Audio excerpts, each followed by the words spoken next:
Hello students, welcome to interesting chemistry. Interesting chemistry में आपका स्वागत है। तत्वों का वर्गीकरण टॉपिक चल रहा है और इसमें मैंने पहले आपको 2 वीडियो बना दिए। पहले वीडियो में मैंने आपको वर्गीकरण का इतिहास और दूसरे वीडियो में मैंने आपको ये आवर्त सारणी का आधुनिक आवर्त सारणी या लॉन्ग पीरियोडिक टेबल बनाना बताया और उसमें मैंने आपको कैल्शियम 20 और जिंक 30 तक के इलेक्ट्रॉन विन्यास बता दिए हैं। तो आज फिर मैं आगे के बनाना चाहता हूं। मैं इस वीडियो को एक ही भाग करना चाहता था 2 में, लेकिन वीडियो लंबा होने के कारण से मैं इस वीडियो को तीसरा नंबर देने जा रहा हूं कि वर्गीकरण का वीडियो नंबर 3। तो पहले वीडियो में आप देखेंगे तत्वों के वर्गीकरण का इतिहास, दूसरे में देखेंगे तत्वों के लॉन्ग टेबल, पहला भाग, दूसरा, और फिर आज ये बताने जा रहा हूं। तो इसमें मैं आपको यहां से कैल्शियम से 20, फिर स्कैंडियम से जिंक तक मैंने आपको बता दिए हैं 30, लेकिन फिर मैं बता देता हूं यहां से थोड़ा आपको वापिस थोड़ा रिवीजन करवा देना चाहता हूं। तो कैल्शियम का जो स्टेटमेंट है 20 होता है, कैल्शियम 20। तो कैल्शियम 20 में आप लिखेंगे 2, 8, 8 एंड 2 लिखेंगे। अब जब स्कैंडियम 21 आता है तो आपको एक इलेक्ट्रॉन सेट करना है। यहां तक सभी कक्षक पूरे हैं। इसको जब आप लिखेंगे 3s2 3p6 4s2 लिखेंगे, ये जब 3s2 3p6 4s2 लिखा तो यहां 3d होता है और इस जगह 4p होता है। तो अब आपको ये डिसाइड करना है कि इलेक्ट्रॉन 21वां इलेक्ट्रॉन 3d में जाएगा या 4p में जाएगा। तो ये मैंने आपको बताया है n+l के नियम से। n का मान 3 और d के लिए l का मान कितना होता है 2। 3 और 2 कितना हो जाएगा कि s 2 और इसमें कितना हो जाएगा 3 + 2 और ये 4p का मान 1, 4 + 1 5, दोनों में 5 5। अरे ये तो n+l का मान दोनों में बराबर आ गया। मैंने तो ये बताया था कि जिसमें n+l का मान कम आता है उसकी ऊर्जा कम होती है, इसलिए इलेक्ट्रॉन उसमें आएगा। लेकिन फिर इसके बाद में दूसरी बात मैंने ये भी बताई थी कि यदि 2 या अधिक कक्षकों के n+l का मान समान होता है तो इलेक्ट्रॉन उस कक्षक में जाता है जिसके n का मान क्या होता है कम होता है। तो यहाँ n का मान इसका 4 है, इसके n का मान 3 है। तो 21वां इलेक्ट्रॉन आप समझ गए होंगे कि ये D1 में चालू हो गया। अब मैंने आपको बता दिया स्कैंडियम D1 और यहां तक ये 10 तत्व हैं, पूरे के पूरे 10 तत्व हैं। D में 10 इलेक्ट्रॉन आते हैं तो यहां से D चालू हो गया, ये D चालू हो गया है। तो ये D1 है, D2 है, D3 है, D। आपको फिर क्रोमियम में जाना पड़ेगा। क्रोमियम का जब आप इलेक्ट्रॉन विन्यास लिखेंगे तो क्रोमियम के इलेक्ट्रॉन विन्यास में मैं यही बताता हूं आपको कि क्रोमियम का इलेक्ट्रॉन विन्यास जब कितना होता है Cr24 होता है नंबर 2 8 और यहां से 3s2 3p6 और 3d d, ये जो d है ये 4 हो गया। स्कैंडियम में 1 है, यहाँ 4 है, 21 से 24 4 इलेक्ट्रॉन बढ़ गए और उसके बाद में यहां इलेक्ट्रॉन आएगा नहीं, ये 4s2 लिख देंगे। ये क्या लिखा आपने 4s2 लिख दिया। अब आप यहां ये समझिए कि इसमें क्रोमियम का नियमानुसार ये अपवाद है, मैं आपको अपवाद बता रहा हूं। एक्सेप्शंस मैंने आपको उसमें बताया था पिछले वीडियो में कि कुछ एक्सेप्शंस होते हैं इलेक्ट्रॉन विन्यास में, वो बताने जा रहा हूं। तो पहला एक्सेप्शन क्रोमियम का है। नियम से ये 3d4 और 4s2 होना चाहिए, लेकिन इसमें से एक इलेक्ट्रॉन d में आ जाता है, यहां आप 3d5 करेंगे और 4s1 करेंगे। ये आपको चेंज करना है 3d, क्योंकि अर्धपूर्ण, ये इस चीज को बतलाता है कि अर्धपूर्ण कक्षक d5 अधिक स्थायी होता है, तो अधिक स्थायी होता है, इसलिए यहां से एक इलेक्ट्रॉन लेके ये d5 लेता है। अतः आपको ये नहीं लिखना है और इसकी जगह 3d5 4s1 करना है। अतः यह मैंने d4 5 कर दिया है। फिर उसके बाद में आप बढ़ते चले जाएंगे, यहां से मैंने d1 लगाया, ये d5 कर दिया, d6 कर दिया, 7 कर दिया, 8 कर दिया। उसके बाद में फिर आप कॉपर पर आएंगे। कॉपर के यहां 9 इलेक्ट्रॉन है। अब आप देखिए कॉपर में कॉपर 29 Cu29, आप उसी तरह से लिखेंगे 28 3s2 3p6 और 3d चल रहा है, तो d1 था, 3d1 2 3 करते आप 9 पे आ जाएंगे, 3d9 और 4s2। ये नियम से है, अपवाद करके फिर आप एक इलेक्ट्रॉन यहां करेंगे, इसको काटेंगे और इसकी जगह यहां लिख देंगे 3d10 4s1। इस जगह कॉपर में फिर आपको ये अपवाद देखना है, क्या लिखना पड़ेगा 3d10 4s1। फिर उसके बाद में जिंक 30 आ जाएगा और जिंक 30 10 और 4s2 कर देंगे, कोई दिक्कत नहीं। तो यहां तक मैंने पहली वीडियो में भी बताए थे और आज फिर मैंने आपका रिपीटिशन कर दिया। उसके बाद में 31वां इलेक्ट्रॉन गैलियम, 31वें इलेक्ट्रॉन का आपको डिसाइड करना है कि कहां जाएगा। जब आप जेंक का Zn का 2 8 18 और 2 लिखेंगे, ये Zn का नंबर है। आपको इसने अभी किया था, मैंने बताया था कि 3s2 3p6 3d10 और उसके बाद में 4, यहां से 4s2 अब 4s2 के बाद में यहां पर आएगा 4p1। यहां कोई सेल नहीं, 3f तो 4f में आएगा, यहां कोई सेल 4p। अब यहां से p1 गैलियम में, यहां पर मैं बताया देखो ये p1 और ये सारे के सारे तत्व p1, यहां से p1 टू p6 धीरे धीरे एक इलेक्ट्रॉन बढ़ता चला जाएगा। अंत में आपको क्रिप्टन 36 का लिखना है 2 8 18 और 8। ये आपको क्रिप्टन का लिख देंगे। तो इस प्रकार से आपको इनके भी याद करने हैं। हीलियम का क्या होता है 2, इसका 2 8 और फिर इसका 18, 2 8 और फिर ये 8, ये 8 8 16 2 18। जब यहां से क्रिप्टन से फिर आप 19 से आएंगे और 19 से यहां पहुंचते पहुंचते आपको 18 तत्व बढ़ गए। ये पूरे 18 ग्रुप से हैं, तो ये 18 बीच में आ जाता है। जब यहां से क्रिप्टन 36 से अब आप रुबिडियम 37 का लिखेंगे। तो यहां पे और बता देता हूं मैं कि रुबिडियम 37, तो आप क्या लिखेंगे, ऐसे लिख सकते हैं क्रिप्टन और 1 2 3 4 उसके बाद में 5s1 सीधा 5s1। ये भी एक लिखने का तरीका है। रुबिडियम 37 का जब लिखेंगे तो क्रिप्टन 36 आ गया और 37वां इलेक्ट्रॉन 5s1 में आ जाता है। तो इसी प्रकार से रुबिडियम के बाद स्टेंशियम 38 ये भी आ जाएगा, फिर 4s2 हो जाएगा, वापिस इसी प्रकार से D आ जाएगा, D1 चालू हो जाएगा। अब आपको कुछ स्पेशल केस याद करने पड़ेंगे। तो पहला जो केस ले रहा हूं मैं आपको, वो ले रहा हूं वेनेडियम के नीचे। देखेंगे कि ये नियोबियम है और नियोबियम का नंबर 41 होता है।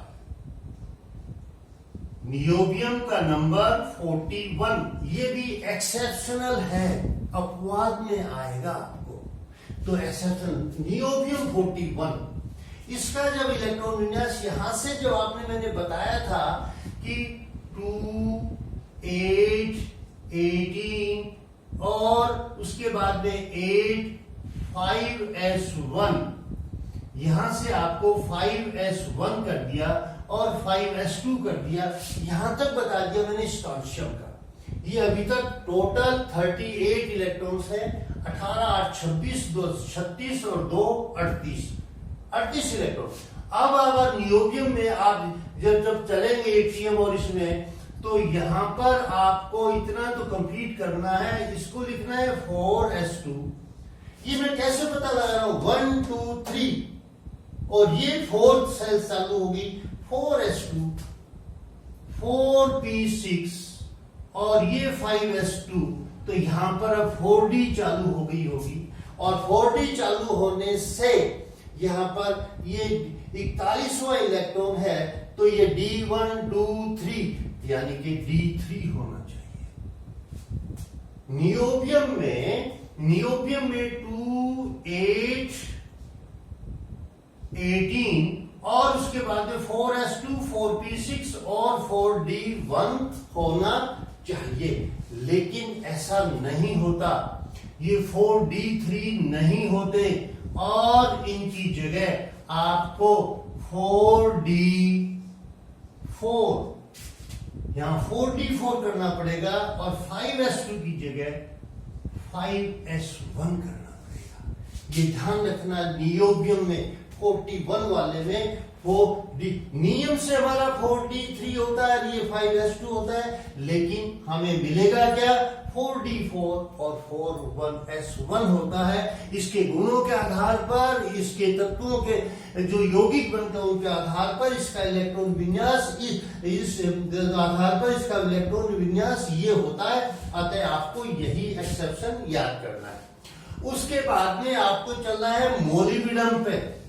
बात आता है क्रोमियम की नीचे मोलिब्डेनम। मोलिब्डेनम का नंबर है MO 42, तो आप लिखेंगे 2, 8, 18 और उसके बाद में 4s2, 4p6 और 4d4, 5s2। आपको इस तरह से लिखना आना चाहिए, साथ के साथ आपके टोटल हम जितनी ज्यादा प्रैक्टिस करेंगे। अब ये टोटल देखो आप कि 42 बैठता है कि नहीं, 18, 8, 26 और 2 28, 28 और 6, 2, 8, 12, 28 तो ये हो गए, 12 ये हो गए, 12 और 28 40 और 2 42, ये पूरा टोटल आपके बराबर आ जाता है। अब 4s2 तो मोलिब्डेनम में फिर आप क्रोमियम की तरह से ही करेंगे। मोलिब्डेनम में यहां पर और 4s2 की जगह 4d5 और 5s1 कर देंगे। 4d5 और 5s1 करेंगे, ये फिर आपको मोलिब्डेनम में चलना है। उसके बाद में टेलुरिनियम 43, Te43 में आपको 4d5 और 6s2 करना है, 6s2 करना है। अब जब आपने ये कर दिया है तो अब मैं आपको बताऊंगा रुथेनियम। ये आयरन के नीचे रुथेनियम।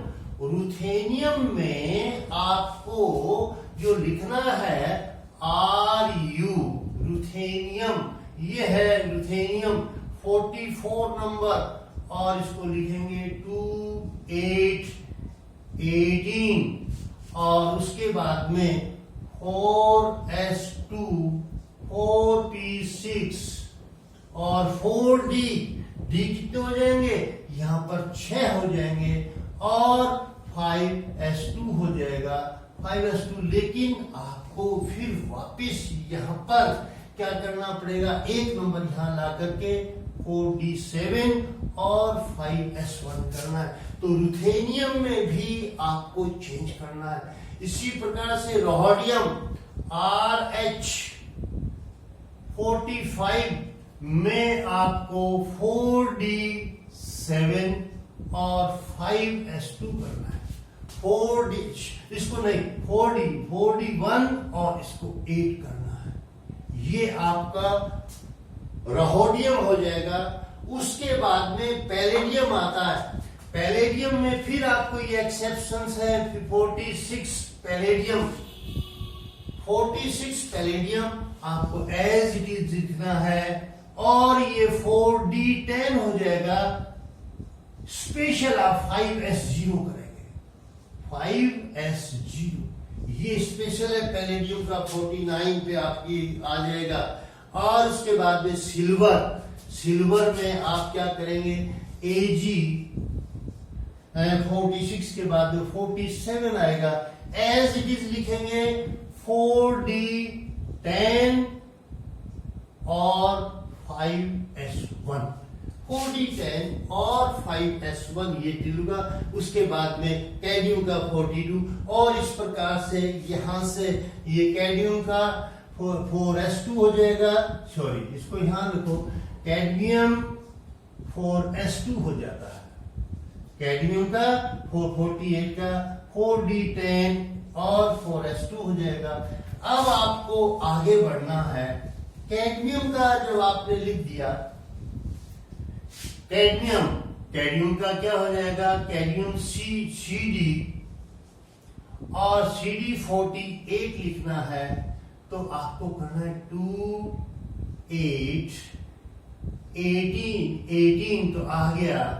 और उसके बाद में ये भी 18 हो जाएंगे, 6 2 8 और 10 18 हो जाएंगे।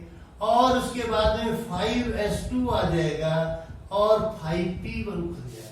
अब यहाँ पे अंदाजा लगा लो, मैंने 48 का कर दिया, 18 26 ये दो 18 18 36 8 44 और 2 46 तो ये हो गए,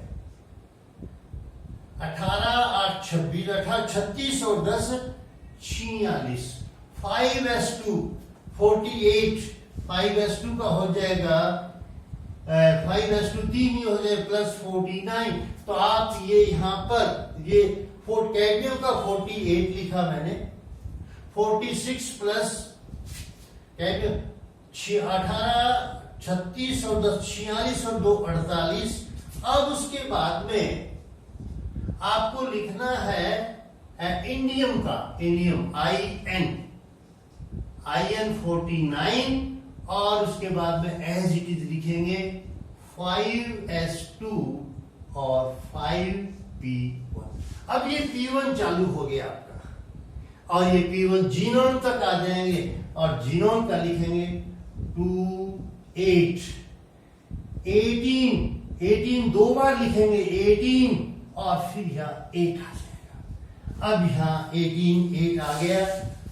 उसके बाद में अब आपका ये 54 18 36 36 46 8 54 54। उसके बाद में 55 सीजियम का आप लिख सकते हैं सीजियम CS 55 और इसका लिख देंगे जीनान, सीधा लिख देंगे जीनान, ऐसे लिखेंगे।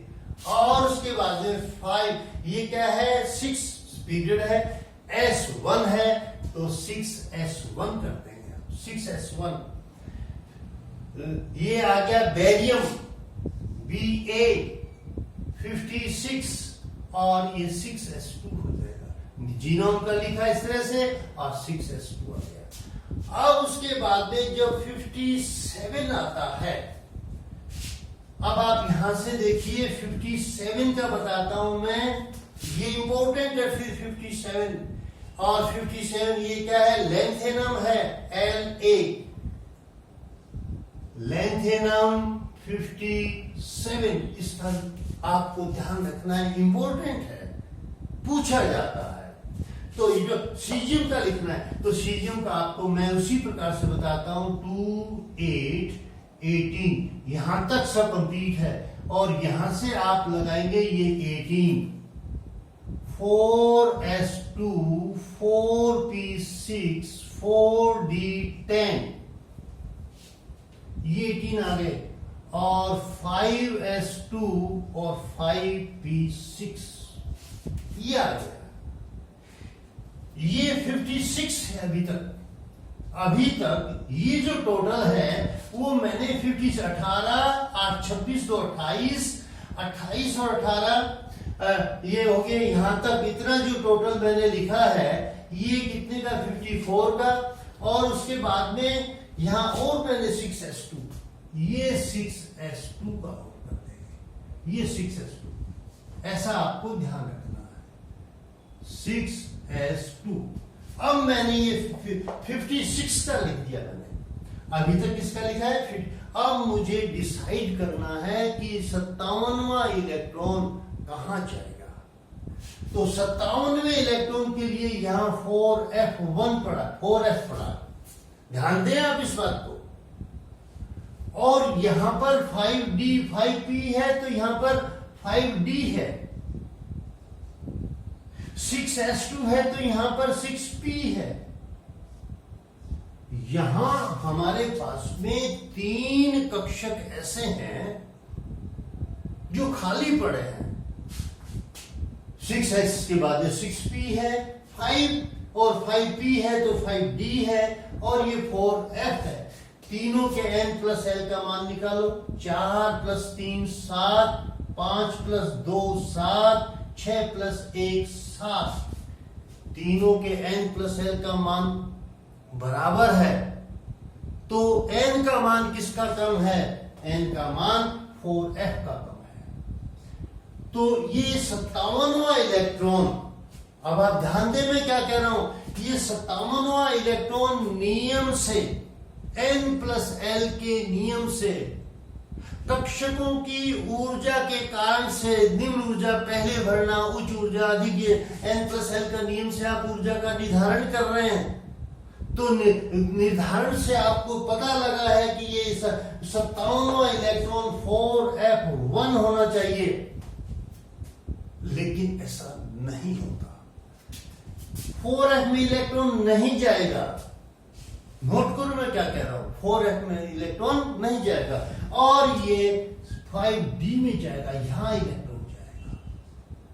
अतः ये लेंथ 57 D1 में जाएगा। कौन से में जाएगा, 5d से पहले वाले d में जाएगा, ये 5d1 में जाएगा। ये आपको ध्यान देना है। और उसके बाद में यहां 57 से सीधे 72 मिलेंगे आपको। 57 से सीधा 72 नंबर मिलता है। देखिए यहां पर ये अब तक जितने थे सब कंटिन्यूएशन में, लेकिन यहां पर 57 से 72, इसका मतलब 58वां इलेक्ट्रॉन Ce58 से और लुटेशियम 71 तक के यहां तत्व नहीं है। ये 14 तत्व अलग होते हैं। 58 से 71 आप 58 शामिल करो और 71 तक गिनो, 14 तत्व है। लेंथेनम के बाद के तत्व हैं, लेंथेनम के बाद के तत्व हैं। अतः इन तत्वों को क्या कहा जाता है, इन तत्वों को लेंथेनाइट कहा जाता है। लेंथेनाइट, ये लेंथेनाइट कहलाते हैं। और उसके बाद में जैसे ही आप ये भर जाएंगे तो 72वां जो इलेक्ट्रॉन है, फिर आपका यहां पर ये जो 71 का ल्यूटेशियम मैंने आपको बताया, 71 ल्यूटेशियम, ये आएगा ल्यूटेशियम 2 8 18, और इसको फिर आप देखेंगे ये भी ये 32 हो जाएगा, और ये फिर क्या होगा 1 2 3 5 S2 5p6 5d2 और 6s2, ये आएगा किसका, सॉरी ल्यूथेनियम का। तो फिर ये क्या आएगा D6 आ जाएगा, यहाँ D1 ही रहेगा। और उसके बाद में यहाँ पर हैफनियम जो आएगा, हैफनियम का यहाँ पर D2 हो जाएगा। इस प्रकार से D करते चले जाएंगे, और ये आप जो है इसको पूरा का पूरा सारणी को मैंने बता दिया है। अब आप क्या करेंगे कि वापिस उसी प्रकार से यहाँ 50 क्या होगा 86 पर पहुंच जाएंगे रेडान के अंदर। रेडान 2 8 18, दोनों 18 के बीच में आप लिखेंगे 32 और फिर 18 और फिर 8। टोटल देखो आप कि यहाँ पर ये पूरा का पूरा बैठ गया नहीं बैठ, 86 हो गए कि नहीं हुए? 32, 18, 50 और 10, 60, 60 और 26, 32 और 18 कितने हो गए? 50 और 10, 60 और ये 18, 26, तो 26 और ये पूरा टोटल 86 होता है। Radon 86, radon 86। तो यहां आप जब फ्रेंशियम का लिखेंगे, फ्रेंशियम 87, तो उसके लिए आप लिख देंगे Rn और 7s1, 7s1, रेडियम Ra 88 और फिर आप लिख देंगे Rn, उतना का उतना ये सारा लिखेंगे और 7s2। अब आप आएंगे एक्टिनियम 89 पे, इसको बताना चाहता हूं। एक्टिनियम 89, ये फिर लेंथेनम जैसी बात आ जाती है यहां। जैसे लेंथेनम में एक्सेप्शनल था वैसे ही एक्टिनियम में आएगा। अब इस एक्टिनियम का आप इस आधार पर यहां 32 तक तो लिखना नहीं है, तो लिखेंगे 2, 8, 18, 32, यहां तक कोई कक्षक खाली नहीं है। 1, 2, 3, 4, उसके बाद में 5, 5s2, 5p6, 5d10, ये 18 और उसके बाद में 6s2, 6p6, ये 8 है।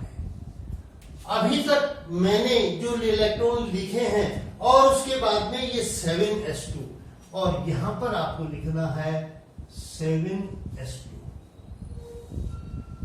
अब मेरा ये टोटल आप देखोगे पूरा तो आपको 88 इलेक्ट्रॉन मिलेंगे। यहां से 32, 18, 50 और 10, 60, तो ये हो गए 60 और फिर 18 इलेक्ट्रॉन ये हो गए, 8 ये हो गए और 2 ये हो गए, तो 60 और 26 86 और 2 88, तो 88 इलेक्ट्रॉन लिख दिए। अब आपको डिसाइड करना है कि ये उन 89वां इलेक्ट्रॉन कहां जाएगा। तो उसके लिए यहां आप 5f, 6d और 7p खाली पड़े, 7p खाली पड़े। वापिस उसी तरह से है 5, 8 आ जाएगा, इसका भी 8, 6 भी 8 आ जाएगा, इसका 8 आ जाएगा। तो इलेक्ट्रॉन तीनों के बराबर आते हैं n+l का मान, तो इलेक्ट्रॉन F1 में जाना चाहिए, लेकिन F1 में नहीं जाएगा, जैसे लेंथेनम में नहीं गया था या एक्टिनियम का इलेक्ट्रॉन जो है 59 इलेक्ट्रॉन, 89 इलेक्ट्रॉन यहां F1 में जाना चाहिए था। अब आपको लिखना पड़ेगा कि अपवाद के 2 उदाहरण दो, तो एक्टिनियम में 89वां इलेक्ट्रॉन n+l के नियम से 5f1 में जाना चाहिए, लेकिन 5f1 में न जाकर के वह 6d1 में जाता है। जो मैं बोल रहा हूं उसको समझेंगे आप। एक्टिनियम 89 में 89 वाला 9वां इलेक्ट्रॉन n+l के नियम से 5f में जाना चाहिए, लेकिन 5f में न जाकर के 6d1 में जाता है। इसी प्रकार से लेंथेनम में 57, तो लेंथेनम में 57 जो है बोलेंगे कि लेंथेनम में 57 यानी कि 57वां इलेक्ट्रॉन क्या है कि 4f में जाना चाहिए था। उस समय बताया मैंने 4f में जाना चाहिए, जिसके कारण n+l के नियम से, लेकिन 4f में न जाकर के वह 5d में जाता है। यहाँ 6d में जाता है तो यहाँ ये 5d में जाता है, तो 5d में। तो इस प्रकार से ये 2 अपवाद आपको बताने हैं। और उसके बाद में वापिस अब आप यहां देखेंगे 89 के बाद में 104 नंबर है, 104, तो यहां ये थोरियम 90 और लोरेंशियम 103, ये आपको दिखाना है। ये एक्टिनियम के बाद के हैं, इनको एक्टिनाइड कहा जाता है। एक्टिनाइड, ये एक्टिनाइड कहलाता है। इस प्रकार से मैंने आपको ये 1 2 क्या है कि 1 से 104 तक के इलेक्ट्रॉन नंबर बता दिए हैं, और आशा करता हूं कि आपको मेरा पीरियोडिक सारणी के द्वारा, अब आपको ये पीरियोडिक सारणी की याद कैसे करनी है, ये आपको मैंने बताया कि 30 नंबर तक तो आप इस तरह से याद कर लें कि 20 तक आपको याद है, स्कैंडियम, टाइटेनियम, इरिडियम, क्रोमियम और जिंक तक याद करो। 30 तक तो आपको वैसे ही क्रम से याद करने हैं, बढ़ते क्रम में याद करने हैं। उसके बाद में जब ये ग्रुप में आ जाएंगे तो यहां से helium, neon, argon, krypton, xenon, radon, और ये हीलियम, सॉरी ये hydrogen, lithium, sodium, potassium, rubidium, caesium, francium, और इधर से आप helium, neon, argon, krypton, xenon, radon करेंगे। इसी प्रकार से यहां से ये बेरिलियम से जो गाड़ी चालू हो जाएगी, बेरिलियम, मैग्नीशियम, बेरिलियम के बाद में कौन आता है, यहाँ ये मैग्नीशियम आता है, और मैग्नीशियम के बाद में कैल्शियम, स्ट्रोंशियम, बेरियम, रेडियम और फ्रेंशियम आता है। इसी प्रकार से इधर आएंगे, फ्लोरीन से गाड़ी चालू करो, फ्लोरीन, क्लोरीन, ब्रोमीन, आयोडीन और एस्टेटीन, इस प्रकार से। उसी प्रकार से ये आएंगे स्कैंडियम, इटरबियम, लैंथेनम, एक्टिनियम, यहाँ पर आप लिखेंगे जिंक, कैडमियम, मरकरी, उससे पहले आ जाएगा कॉपर, सिल्वर, गोल्ड। इस प्रकार से आप ग्रुप के अनुसार इनको याद करेंगे। तो ये आज मैंने आपको तत्वों का वर्गीकरण बता दिया है, आप इसको अच्छी तरह से याद करेंगे। आशा करता हूं ये वीडियो से आप इलेक्ट्रॉन विन्यास के अंदर जितने भी अपवाद होते हैं मैंने धीरे धीरे आपको बता दिया। अब जब डी में पढ़ता है तो ये बीच के तत्व डी ब्लॉक, पी में जाते हैं तो ये पी ब्लॉक, और इसमें ये कौन से जाते हैं, ये एस ब्लॉक के, और ये जो तत्व कहलाते हैं कि रेडॉन, और ये क्या चीज है, एफ ब्लॉक के तत्व कहलाते हैं। एफ में 14 होते हैं, तो इनको ये 2 प्रकार के होते हैं, एक्टिनाइड, लैंथेनाइड और एक्टिनाइड। तो इस प्रकार से ये आएंगे। नेक्स्ट वीडियो में देखिए, अब मैं आपको इनके आधार पर तत्वों का वर्गीकरण बताऊंगा, और तत्वों के वर्गीकरण को आप किस प्रकार से वर्णन करेंगे वो भी आप सीखेंगे। आशा करता हूँ ये वीडियो आपके बहुत ही लाभप्रद होगा। आप अपने दोस्तों को शेयर कीजिए, दोस्तों को बताइए, जिससे ज्यादा आपके साथी होंगे। देखो दोस्तों, विद्यार्थियों, मेहनत तो करनी पड़ेगी, मेहनत करनी, क्योंकि इसमें नंबरिंग का, काउंटिंग का, टोटल का गेम है। अदरवाइज आप ऐसे इलेक्ट्रॉन विन्यास सीखने वाले नहीं है। लेकिन पीरियोडिक टेबल जब आपके सामने होगी तो आप किसी भी तत्व का इलेक्ट्रॉन विन्यास लिखेंगे। फिर मैं आपको थोड़ी जो प्रैक्टिस करूंगा तो वो वीडियो भी देखिए, और फिर इस प्रकार से आपको सभी वीडियो देखने हैं। और आशा करता हूं आप इस वीडियो को लाइक करेंगे, शेयर करेंगे, और अपने दोस्तों को और बताएंगे। आज के लिए इतना ही। Thank you very much.